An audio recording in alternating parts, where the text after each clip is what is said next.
Alright, so we're back in the garden here, and this is one of my tomato plants, and what we do is we try and prune the foliage off of the bottom of the plant to prevent diseases from climbing up the plant, and that's what we've done here. And I just use these Fiskars. They're a little overkill right now, but later on when this plant gets quite a bit thicker and each individual branch is that thick at least, then it's really handy. And over here on some of the tomatillos, one thing I thought was pretty cool, I didn't know they would do this, is just like tomatoes, they root rather. These root pretty heavily. There. They root from the stem just like a tomato does. This is my first year with tomatillos, and so I didn't know that. But I've come through here and I have pruned all of the leaves and suckers off of the bottom of the plant. On indeterminate varieties, you want to take the suckers off of the entire plant all the way up, and on determinate varieties you want to, since they come in all at once, if you take your suckers off, you're just killing your yield. So you want to leave those. I still take them off at the very bottom because I don't want to deal with the diseases that can climb up that.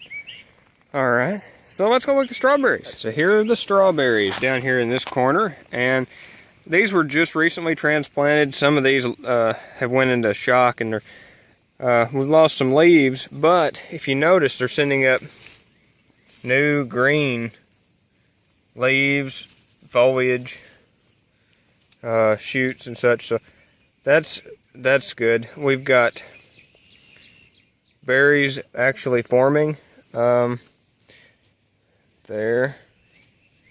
See, I'm going to have to prune that one off because that one's not going to help the plant in any way. Same there. I mean, these had some on them when I started to transplant them, so but these come out of my grandmother's garden, and she had too many, and so I got some. These already are doing better than mine, which are 2 year or 3 year. I can't remember, but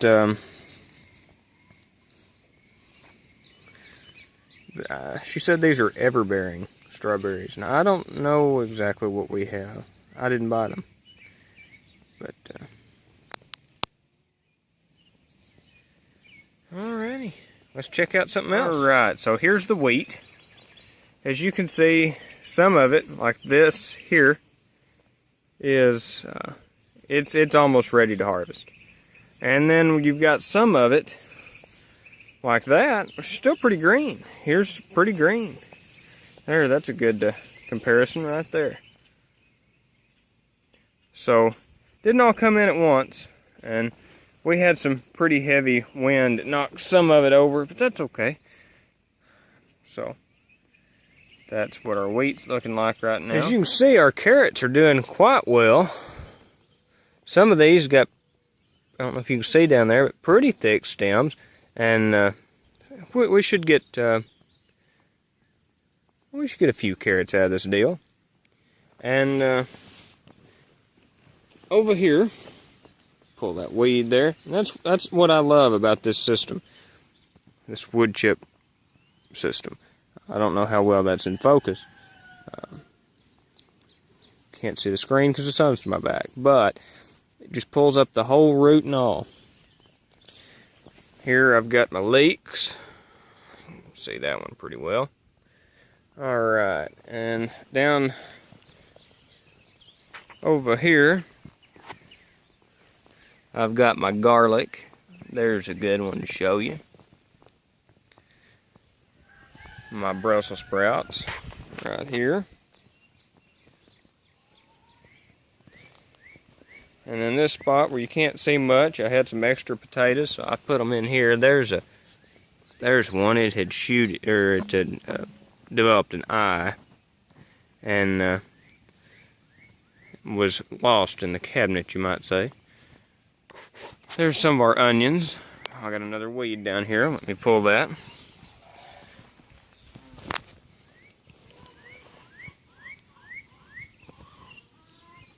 Look at that. Just pulls that whole weed up, root and all. And I don't have many weeds in here. There's kale. Pardon the chickens, they're squawking. Some more. Now there's my monster plant. I don't know what the difference is, aside from the fact that he was planted into where I dumped a lot of rabbit bedding. I imagine that does have quite a bit to do with his size in comparison to, say, his friend over there. Alright. So we got potatoes coming up. All down through here.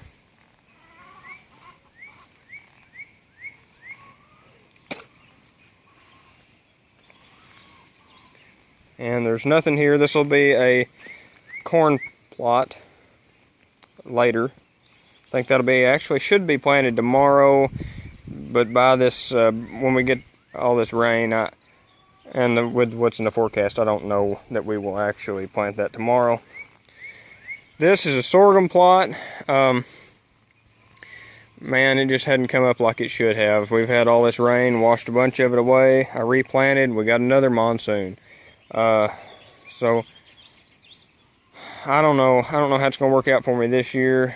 Here's our sweet corn plot. We got as much in these 5 smaller rows as we have when we do the 2 longer rows, pardon me. And while these plants may look, these plants will look shorter than they are, because they're in several inches of mulch right here. So, alrighty, well, I think you've seen about all there is to see. I'm gonna spread some wood ash from the fireplace and as fertilize, and then I'll be out of here.